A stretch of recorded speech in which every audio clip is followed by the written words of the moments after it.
এই জায়গাটিকেই বলা হয় বেহেশত বা জান্নাতের অংশ। ভাবছেন দুনিয়ার জমিনে জান্নাত, এটা কিভাবে সম্ভব? মদিনার মসজিদে নববীতে মহানবী হযরত মুহাম্মদ সাল্লাল্লাহু আলাইহি ওয়াসাল্লামের রওজা মোবারক ও খুতবা প্রদানের মিম্বারের মধ্যবর্তী এই জায়গাটি রিয়াদুল জান্নাত বা জান্নাতের অংশ। জীবদ্দশায় এমন একটি জায়গা দেখতে পাওয়া প্রত্যেক মুসলিমের জন্যই সৌভাগ্যের ব্যাপার। এখানে নামাজ আদায়ের ফজিলতও অনেক।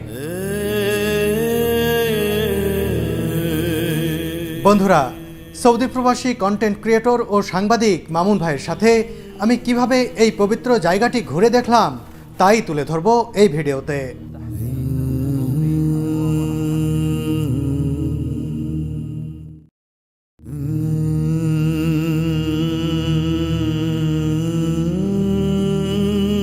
মসজিদে নববী চাঁদের আলোয় এমনই উদ্ভাসিত আজ।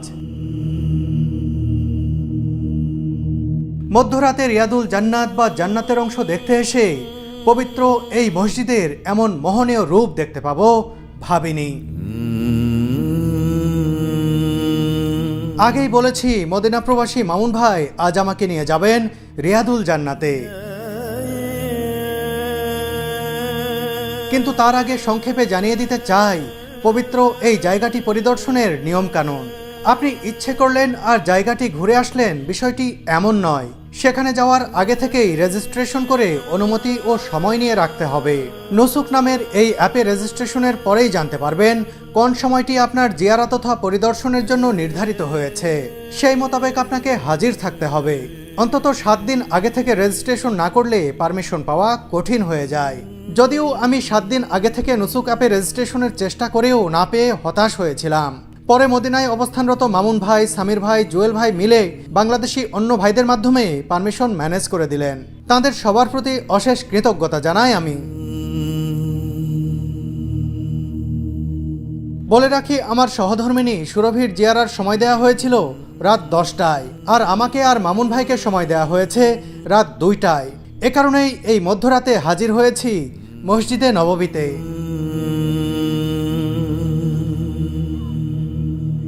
মসজিদে নববী থেকে আজ এমন একটি সুগন্ধির কথা বলছি যা আপনাকে পবিত্র কাবা শরীফের কথা মনে করিয়ে দিতে পারে। কাবা শরীফে প্রবেশ করার সাথে সাথে যে মনোমুগ্ধকর সৌরভ পাওয়া যায় তা থেকে অনুপ্রাণিত হয়েই তৈরি করা হয়েছে কিসওয়াতুল কাবা নামের এই সুগন্ধি। কাবা শরীফে ব্যবহৃত সেই সুগন্ধির সাথে তুরস্কে তৈরি এই সুগন্ধির মিল পাবেন শতভাগ। এটি সম্পূর্ণ হালাল ও অ্যালকোহল মুক্ত। অরিজিনাল কিসওয়াতুল কাবা কিনতে যোগাযোগ করুন ওয়াজির সাথে। এটি আপনার ঘর, অফিস রুম কিংবা মসজিদে এনে দিতে পারে দীর্ঘস্থায়ী মোহনীয় পরিবেশ। আজ মদিনায় অনেক শীত, ঠান্ডা লেগে আমার গলার স্বরও বসে গেছে। তাতে কি রিয়াদুল জান্নাত দেখতে পাবো, এটা ভাবতেই ভালো লাগছে। আমার পিছনে রয়েছে রওজা মোবারক, দুনিয়ার শ্রেষ্ঠ মানব যেখানে শাহিত রয়েছেন। আমরা সেই জায়গায় আজকে 2 রাকাত সালাত আদায় করব, যেটাকে দুনিয়ার জান্নাত বলা হয়, রিয়াজুল জান্নাহ বা জান্নাতের টুকরো। আমরা সেই জায়গায় সালাত আদায় করব, সাথে সাথে আমরা রওজা শরীফ সালাম দেব। আমাদের রওজা শরীফ সালাম দিতে কোনো ধরনের পারমিট লাগবে না। সেটা হলো 1 নম্বর গেট দিয়ে, আমাদের এইখানেই এই পাশে গেটটা রয়েছে, এখান দিয়ে প্রবেশ করব এবং এই 1 নম্বর গেট দিয়ে সোজা সালাম দিয়ে আমরা 41 নম্বর গেট দিয়ে বের হয়ে যাব। সালামের শুরুতে আমরা প্রবেশে মসজিদে উদখুলের যে দোয়াটি রয়েছে এই দোয়াটি পড়ব। এরপরে দুরুদ পড়তে পড়তে আমরা রওজা শরীফের কাছাকাছি যাব।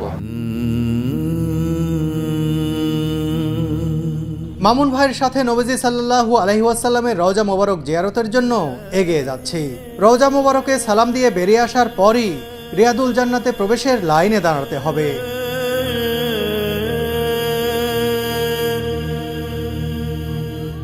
মসজিদে নববী নিয়ে তৈরি ভিডিওতে আমি দেখেছি এই সবুজ গম্বুজ। এই গম্বুজের ঠিক নিচেই মহানবী সাল্লাল্লাহু আলাইহি ওয়াসাল্লামের রওজা মোবারক। এর আগে এভাবে দূরে দাঁড়িয়ে দেখেছি, আজ যাব একেবারে কাছে।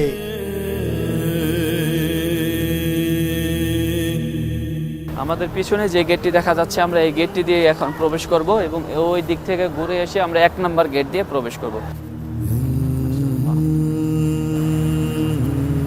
আর দুনিয়ার শ্রেষ্ঠ জায়গা, শান্তির জায়গা মদিনা শহর, যেখানে সবাই এসে যেই সবুজ গম্বুজ আমরা সবসময় টিভিতে এবং মোবাইলের স্ক্রিনে দেখে থাকি তা সরাসরি আমরা দেখতে পাচ্ছি। এখন নিজ চোখে দেখছি আমরা। মাশাআল্লাহ তাবারাকাল্লাহ। এবং ভিতরে গেলে মনে হবে যে আমরা হয়তোবা জান্নাতের কোনো দরজা দিয়ে প্রবেশ করছি। এত সুন্দর, এত ভালো লাগবে।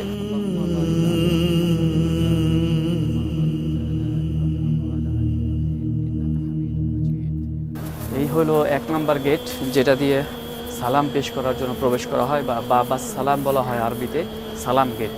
এখান দিয়েই সালাম দেওয়ার জন্য সবাই প্রবেশ করে এবং এটাই মসজিদের প্রথম গেট, 1 নম্বর গেট। আর এই মসজিদটাই হলো পুরাতন সেই আগের মসজিদটা, মহানবী সাল্লাল্লাহু আলাইহি ওয়াসাল্লাম জি সেই সময় সেই সময়কার মসজিদ, মানে বাউন্ডারিটা সেই পুরাতন সময়ে, পরবর্তীতে এটা পুনর্নির্মাণ করা হয়েছে, মিশরীরা করেছে এবং তুর্কি শাসন আমলে হয়েছে, এরকমভাবে ধাপে ধাপে পুনর্নির্মাণ হয়েছে। এটি শুধু পুরনো মসজিদ কিংবা রওজা মোবারকের দরজা নয়, একেবারেই জান্নাতের দরজা। এই দরজা অতিক্রম করতেই মনটা অন্যরকম এক শীতলতায় আচ্ছন্ন হলো। এটাকে বলা হয় জিদারে কেবলা বা কেবলা দেওয়াল। এটার যে কারুকাজ, এটা করোনার পরে সুন্দর করে সব হাতে লেখা হয়েছে। এই কারুকাজগুলো সম্পূর্ণ হাতে লেখা এবং এটার নাম হলো জিদারে কিবলা বা কিবলা দেওয়াল।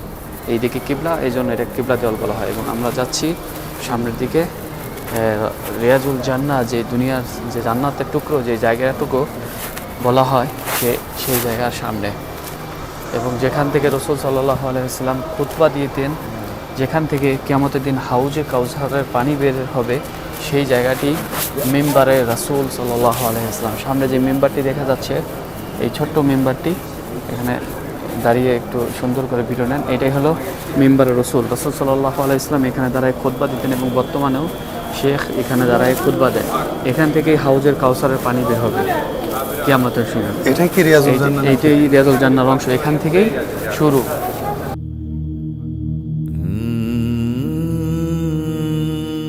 এখান থেকেই ওই পাশের রাসূল সাল্লাল্লাহু আলাইহি ওয়াসাল্লাম রওজা মুবারকের আগের জায়গাটা রিয়াজুল জান্নাহ বলা হয়। এই পাঁচটা না? যে এখান থেকেই ওই রাসূল সাল্লাল্লাহু আলাইহি ওয়াসাল্লাম রওজা মুবারক। রাসূল সাল্লাল্লাহু আলাইহি ওয়াসাল্লাম বলেছেন, আমার ঘর থেকে মিম্বারের যে মধ্যবর্তী জায়গাটা, সেটাই হলো রিয়াজুল জান্নাহ। আর সেটাই শুরু এখান থেকেই, এই মিম্বার, এখান থেকে রাসূল সাল্লাল্লাহু আলাইহি ওয়াসাল্লাম রওজা মুবারক সামনে, ওই পর্যন্ত মাঝখানে জায়গাটা হলো রিয়াজুল জান্নাহ। আর এই পাশে মেহরাবে রাসূল, তিনি যেখানে দাঁড়ায় নামাজ পড়াইতেন, সেটা হলো মেহরাবে রাসূল। আর আমরা এখন পেছন থেকে দেখছি, এটা তো পরে সামনে থেকে দেখব। সামনে থেকে এটাই হলো জান্নাতুল রিয়াজুল জান্নাহ, দুনিয়াতে যে জান্নাত টুকরো, এই জায়গাটাই জান্নাতের বাগান বলা হয়। আমরা পরবর্তীতে এখানে প্রবেশ করবো। এখন সালাম দেওয়ার জন্য আমরা যাচ্ছি। তো দেখতেই পাচ্ছেন বিশাল বড় লাইন। আমরা দুরূদ শরীফ পড়তে থাকবো। আল্লাহুম্মা সাল্লি আলা মুহাম্মাদ ওয়া আলা আলি মুহাম্মাদ কামা সাল্লাইতা আলা ইব্রাহিম ওয়া আলা আলি ইব্রাহিম ইন্নাকা হামিদুম মাজিদ।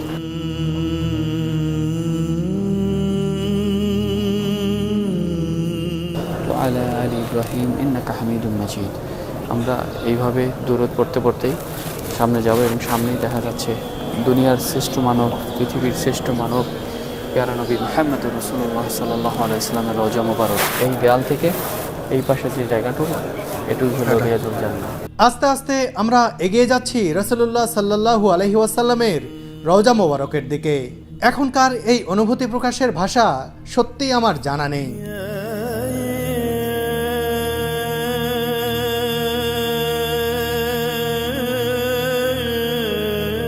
রওজা মোবারকের রেলিং পরিষ্কার করছেন কিছু বাংলাদেশি ভাই। আপাত দৃষ্টিতে এটি চাকরি বা কাজ, কিন্তু ধর্মীয় দিক বিবেচনায় কাজের পাশাপাশি এটি বিরাট সওয়াবের ও সৌভাগ্যের বিষয়। নবীজির রওজা মোবারকের খেদমত করার সুযোগ কজন আর হয়?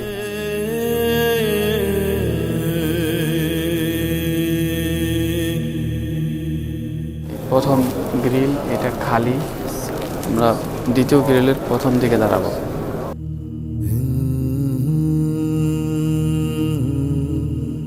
এবার নবী করিম সাল্লাল্লাহু আলাইহি ওয়াসাল্লামের রওজা মোবারকের একেবারে সন্নিকটে চলে এলাম আমরা।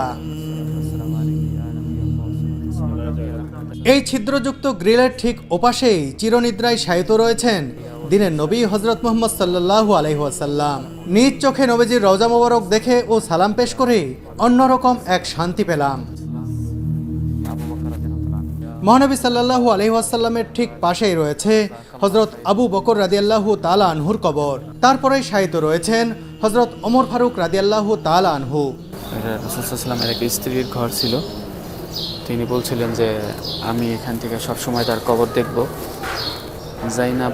জাইনাব নামে এক স্ত্রী ছিল, সে বলছিল যে আমি এখান থেকে সবসময় দেখব, কিন্তু পরবর্তীতে এখানে এই রাস্তা করার জন্য ঘরটা ভাঙার একটা আসে, তখন তিনি এখান থেকে যাইতে চাইছিল না এবং বলা হয়েছিল যে আমাকে যদি এরকম জানালার ব্যবস্থা করে দেওয়া হয় যে আমি ওখান থেকে রাসূল সাল্লাল্লাহু আলাইহি ওয়াসাল্লামের রওজা মুবারক দেখতে পারবো, তাহলে আমি এখানে এই জায়গাটা ছাড়ব আর কি। তার ঘরটা ছিল এখানে।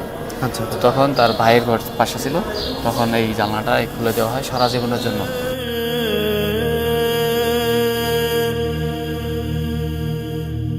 এটা হলো মসজিদের শেষ গেট। আচ্ছা, 41 নম্বর গেট। 1 নম্বর দিয়ে ঢুকলাম, 41 নম্বর দিয়ে বের হলাম, মানে বাবাল বাকিয়া বলা হয়।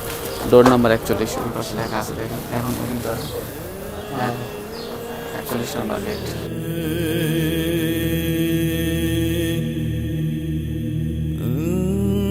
রওজা মুবারক থেকে বেরিয়ে এসেই দেখলাম অনেক মানুষ একসাথে রিয়াদুল জান্নাতে প্রবেশ করছেন। কয়েকটি ধাপ পেরিয়েই এভাবে প্রবেশের সুযোগ মেলে। আমরাও এখন ধাপগুলো অনুসরণ করব। এই গেট দিয়েই সালাম পেশ করে বের হতে হয় এবং অনেকে এখানে 2 রাকাত নামাজ পড়ে। আসলে এখানে নামাজ পড়তে দেওয়া হয় না, জ্যাম হয়ে যায়, এই জন্য এখানে পড়তে দেয় না। অনেকে কিন্তু পড়তেছে। আমরা এখন যেই জায়গাটিতে দাঁড়িয়ে রয়েছি, এইখান থেকেই গ্রুপের মাধ্যমে বা সিঙ্গেলভাবে যারা রওদায় রিয়াজুল জান্নায় নামাজ পড়তে যাবেন তাদেরকে এখান থেকে চেক করে করে প্রবেশ করাচ্ছে। এবং এরপরে আরেকটি জায়গা রয়েছে, সেখানে চেক করার পরেই ওয়েটিং রুম রয়েছে, ওয়েটিং একটা জায়গা রয়েছে, সেখানে সবাইকে একত্র করে তারপরে 30 মিনিট করে এক একজন সময় পায়। একসাথে প্রায় 300 থেকে 400 লোক প্রবেশ করে রিয়াজুল জান্নায়। সেখানে নামাজ পড়া শেষ হওয়ার পরে তাদেরকে বের করে দিয়ে পরবর্তী যারা ওয়েটিংয়ে থাকে তাদেরকে প্রবেশ করায়। এইভাবেই সিস্টেম মতো এই হাজিগুলো গ্রুপিং যারা আসে তাদের গ্রুপ লিডার প্রত্যেকের জনের পারমিট নিয়ে এখানে চেক করায়, এরপরে একসাথে সবাইকে প্রবেশ করায়। এবং যারা সিঙ্গেল আসে তাদেরকে পারমিট আলাদাভাবে নিতে হয়।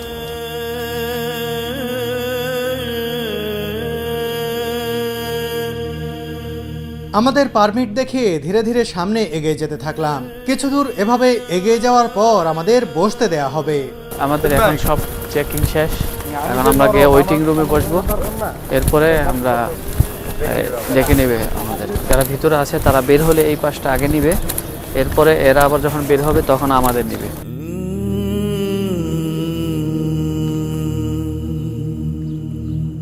অপেক্ষার সময় দর্শনার্থীদের জমজম কূপের পানি পরিবেশন করা হয়। এখানে অনেকেই এই পানি পান করছেন।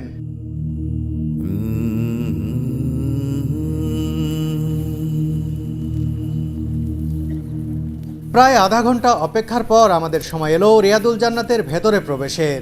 অনেক মানুষের সাথে আমরাও সেদিকে এগিয়ে যেতে থাকলাম। 40 নম্বর গেটটিকে বলা হয় বাবে জিব্রিল। এই গেট দিয়েই জিব্রাইল আলাইহিস সালাম নবীজি সাল্লাল্লাহু আলাইহি ওয়াসাল্লামের কাছে আল্লাহর ওহী নিয়ে আসতেন।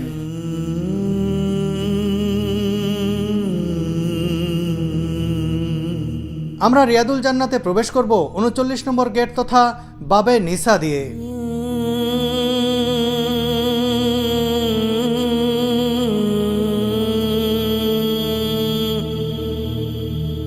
দীর্ঘ প্রক্রিয়া ও প্রতীক্ষার পর অবশেষে আমরা প্রবেশ করলাম রিয়াদুল জান্নাত বা জান্নাতের অংশের ভিতরে। দুনিয়াতে থাকা বেহেশত বা জান্নাতের খণ্ডাংশ বলা হয় এই পবিত্র জায়গাটিকেই। এখানে প্রবেশ করার অনুভূতি বলে বোঝানোর মতো নয়। কিভাবে প্রকাশ করব মনের অভিব্যক্তি তা আসলে আমার অজানা।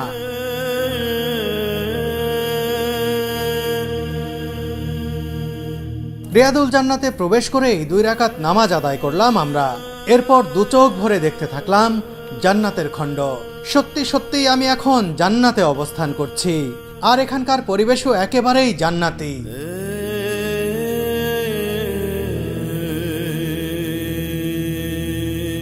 এটি মহানবী সাল্লাল্লাহু আলাইহি ওয়াসাল্লামের রওজা মোবারক। এর সামনে থেকেই সালাম দিয়ে এসেছি কিছুক্ষণ আগে।